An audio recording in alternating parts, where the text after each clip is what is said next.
अस्सलाम वालेकुम स्टूडेंट आज हम जो है ट्रिपल इंटीग्रेशन से रिलेटेड मोस्ट इंपॉर्टेंट एग्जांपल जो है सॉल्व करने जा रहे हैं।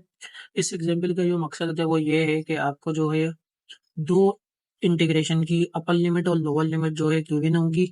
थर्ड की जो है आपको पहले फाइंड करनी है अपर लिमिट और लोअर लिमिट। ठीक है, फिर फर्दर जो है इसकी हम सोल्यूशन करेंगे।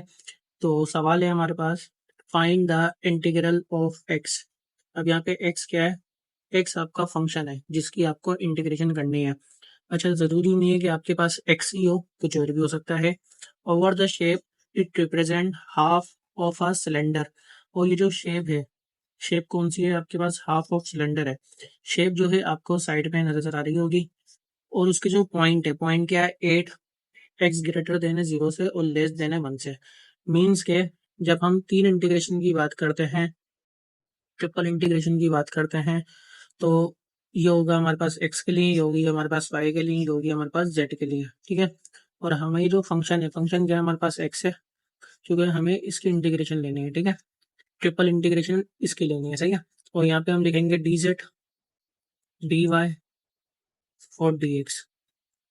अगर किसी स्टूडेंट को ये नहीं पता कि भाई हमने यहाँ पे d z d y d x वो लिखा है, तो ऊपर जो है आई बटन पे वीडियो आ रही होगी, वहाँ पे जो है क्लिक करके इस वीडियो में जाकर इससे रिलेटेड जो भी कॉन्सेप्ट है उसको वो जो है इजीली वहां से समझ सकता है। ठीक है, अब ये वाली जो एग्जाम्पल है, इस एग्जाम्पल के मुताबिक अब आपको पता है ये वाली इंटीग्रेशन जेड के लिए है और ये वाली इंटीग्रेशन वाई के लिए है और ये वाली इंटीग्रेशन हमारे पास एक्स के लिए है। तो एक्स की लोअर लिमिट और अपर लिमिट कितनी है? यहाँ पे लोअर लिमिट है 0 और अपर लिमिट है यहाँ पे 1। ठीक है, इसी तरीके से आगे लिखा हुआ है and z equal to x. Means के जो लिमिट x के लिए है वही लिमिट z के लिए है। तो x के यहाँ पे लोअर लिमिट थी 0, तो यहाँ पे लिख दी 0, तो यहाँ पे अपर लिमिट भी आ गई 1।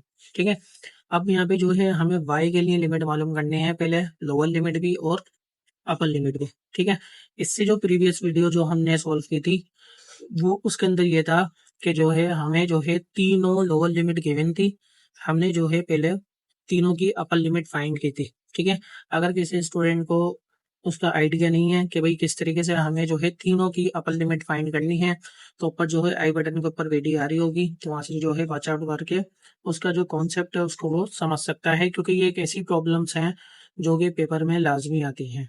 ठीक है, अब जो है हमें इधर की कैसे हम लिमिट फाइंड करेंगे? आपको जो शेप नजर आ रही है फिगर के अंदर, ठीक है, उसके अंदर एक आपको सर्कुलर शेप नजर आ रही है। ठीक है, तो अब हम क्या करेंगे? यहाँ पे सर्किल की इक्वेशन को इस्तेमाल करेंगे, x square plus y square equal to r square. ठीक है, अब आपको पता है सर्किल की इक्वेशन होती है, अब यहाँ पे जो रेडियस है वो 1 है, then x square plus y square अपनी यहाँ पे रहेगा। ठीक है, अभी एक्स स्क्वायर प्लस का उधर जाएगा, किसका जाएगा भाई? माइनस का, तो ये हो जाएगा 1 माइनस का एक्स स्क्वायर। तो जब हम इसका रेडिकल लेंगे तो y की वैल्यू क्या आ जाएगी हमारे पास? प्लस माइनस रेडिकल 1 माइनस का एक्स स्क्वायर। ठीक है, अब इसकी दो वैल्यू आ गई, एक आ गई पॉजिटिव, एक आ गई नेगेटिव। ठीक है, तो हम जो है यहाँ पे दोनों वैल्यू लिखेंगे, पॉजिटिव भी और नेगेटिव भी। हाँ, अगर हमें जो है इसकी कोई अपर लिमिट या लोअर लिमिट गिवन होती तो फिर जो है हम इसमें से कोई एक वैल्यू को पिक कर दे। ठीक है, तो ये हो गया रेडिकल 1 माइनस एक्स स्क्वायर और ये हो गया माइनस का रेडिकल 1 माइनस का एक्स स्क्वायर। ठीक है, अब जो है इस तरीके से हमने जो है इसके इंटीग्रेशन की जो लिमिट्स हमको जो है फाइंड कर लिया। अब हम जो है अब हम जो है इसका इंटीग्रेशन करेंगे विद रिस्पेक्ट टू जेड। तो ये दोनों इंटीग्रेशन अपनी यहाँ पे रहेंगी।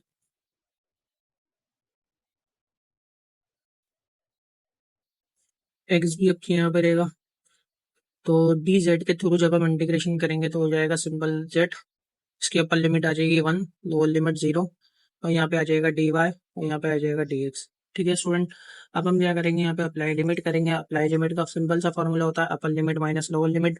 जब हम यहाँ पे 1 को पुट कर देंगे और 0 को पुट कर देंगे तो अपर लिमिट है 1, लोअर लिमिट है 0।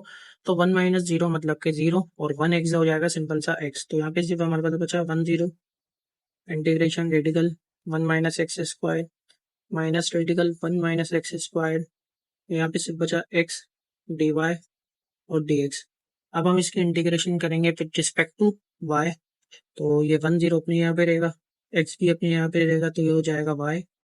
ठीक है, इसकी अपर लिमिट हो जाएगी 1 minus x square, lower limit हो जाएगी वन माइनस एक्स स्क्वायर यहाँ पे हो जाएगा डी एक्स। ठीक है, अब हम क्या करेंगे, यहाँ पे अप्लाई लिमिट करेंगे। तो ये 1 0 अपनी यहाँ पे रहा, एक्स भी अपनी यहाँ पे रहा, तो वाई क्या आ गया radical one minus x square हो गई upper limit, minus lower limit कितनी है minus radical one minus x square, तो माइनस माइनस हो गया plus radical one minus x square, और ये हो गया हमारे पास डी एक्स। ठीक है, अच्छा ये अब कितने जाएंगे भाई, वन और वन हो जाएंगे टू, तो 1 0 अपने यहाँ पे रहा, ये हो जाएंगे टू, टू जो एक्स से मल्टीप्लाई हो जाएगा तो कितना हो जाएगा 2x radical one minus x square, हो जाएगा हमारे पास डी एक्स। ठीक है, अब हम क्या करेंगे, यहाँ पे सब्स्टिट्यूट मेथड का इस्तेमाल कर लेंगे, तो t बराबर हो गया वन माइनस एक्स स्क्वायर के, इसका जो है हम डेरिवेटिव ले लेते हैं विद रिस्पेक्ट टू x, तो जाएगा d t on d x equal to minus का 2x। ठीक है, अब हमें यहाँ से चाहिए 2x और dx, तो dx वहाँ चले गया, तो हो गया 2x और dx पे जो माइनस है पहले आएगा तो हो गया माइनस का dt। ठीक है, तो ये कुछ अब इस तरीके से हो गया 1 0, ये 2x और dx की है, आ गया माइनस dt, मतलब कि माइनस आ गया dt। ठीक है, और इसकी आगे आ जाएगा t आ जाएगा, और t के ऊपर पावर 1/2। अब हम जो है इसका इंटीग्रेशन करेंगे विद रिस्पेक्ट टू टी, तो ये माइनस का माइनस, टी की इंटीग्रेशन हो जाएगी टी पावर 3/2, और यहाँ पे हो जाएगी 2/3। ठीक है, तो इसकी लिमिट है, लिमिट कितनी है भाई 1 और 0। अब ये लिमिट जो है हम इसमें अप्लाई नहीं कर सकते, क्योंकि ये जो लिमिट हमें गिवन थी ये एक्स के लिए गिवन थी, तो यहाँ पे जो है टी इसके बराबर था वन माइनस का एक्स स्क्वायर, तो टी की है क्या आ जाएगा यहाँ पे वन माइनस का एक्स स्क्वायर, और इसके ऊपर पावर 3/2, और ये आ गई इसकी लिमिट 1 और 0। अब हम यहाँ पे करते हैं अप्लाई लिमिट, तो -2/3 अपनी यहाँ पे रहेगा।